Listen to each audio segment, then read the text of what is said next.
क्योंकि माननीय अशोक गहलोत जी ने तो आनन फानन में इतने निर्णय लिए थे जो जनविरोधी निर्णय हो गए थे, जनता उनसे परेशान हो गई थी। माननीय अशोक गहलोत जी और गोविंद डोटासरा जी यूं क्यों नहीं सोचते हैं, जब आपके फैसले ठीक ही होते तो जनता आपको पसंद करती ना।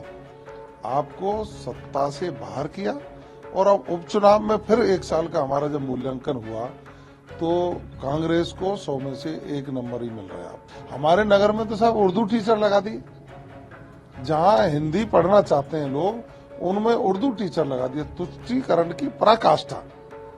अरे लोग संस्कृत की मांग कर रहे हैं, लोग हिंदी की मांग कर रहे हैं, तो लोग जो मांग कर रहे हैं वो करें। कहीं जो हिंदी मीडियम स्कूल चाहते हैं, जहां जबरदस्ती इंग्लिश मीडियम स्कूल कर दिए गए थे, कहीं शिक्षण व्यवस्था ठीक करनी है, तो उसके लिए माननीय मुख्यमंत्री जी ने समाधान करने के लिए एक रिव्यू कमेटी का गठन किया है, जो स्वस्थ लोकतंत्र की एक परंपरा भी है और मिसाल भी है। राजस्थान की यदि बात की जाए तो एक बड़ी आपने फैसला लिया, आपकी सरकार ने जो इंग्लिश मीडियम स्कूल है उसके संबंध में फैसला लेकर एक रिव्यू कमेटी बनाई है। हालांकि स्कूलों की में सुधार करने की दृष्टि से आपने काम करा है, लेकिन इस पे सवाल उठा रहे हैं अशोक गहलोत जी, गोविंद सिंह डोटासरा जी, तमाम लीडर्स।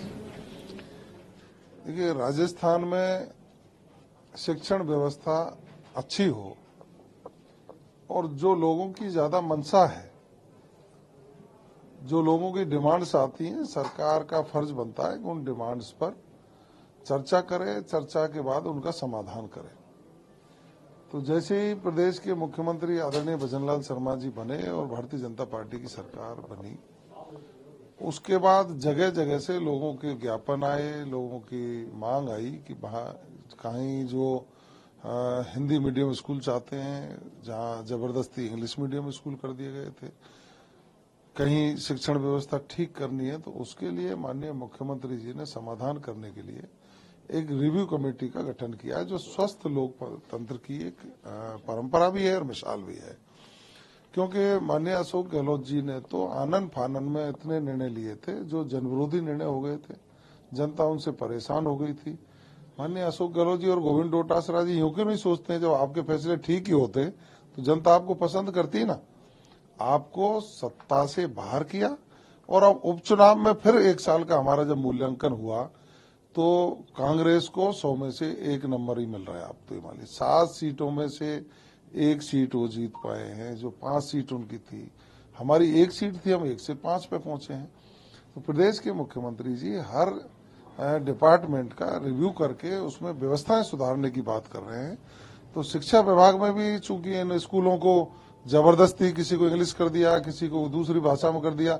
हमारे नगर में तो साहब उर्दू टीचर लगा दिए, जहां हिंदी पढ़ना चाहते हैं लोग उनमें उर्दू टीचर लगा दिए। तुष्टीकरण की पराकाष्ठा। अरे लोग संस्कृत की मांग कर रहे हैं, लोग हिंदी की मांग कर रहे हैं, तो लोग जो मांग कर रहे हैं वो करें। नई शिक्षा नीति जो 2020 केंद्र में लागू की है, उसमें देश के प्रधानमंत्री जी ने नई शिक्षा नीति लागू करके लोगों को ऑप्शन दिया है कि वो अपनी समझ की और जिसमें रुचि है वो शिक्षा प्राप्त करें। फिर हम क्यों थोपे साहब उनको जबरदस्ती? जो उनकी रुचि है उसमें बच्चे अध्ययन करें, आगे बढ़े, ये सरकार की एक व्यवस्था है।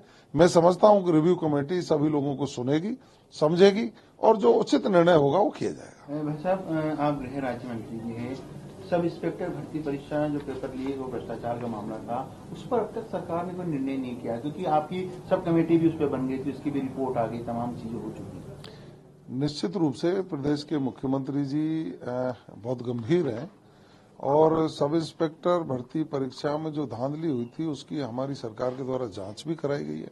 एसओजी ने अपना पक्ष रखा है, सब कमेटी ने अपना पक्ष रखा है। माननीय मुख्यमंत्री जी परीक्षण करने के बाद निश्चित रूप से जल्दी ही न्यायोचित निर्णय उस पर करेंगे, जो युवाओं के हित में होगा, राज्य के हित में होगा।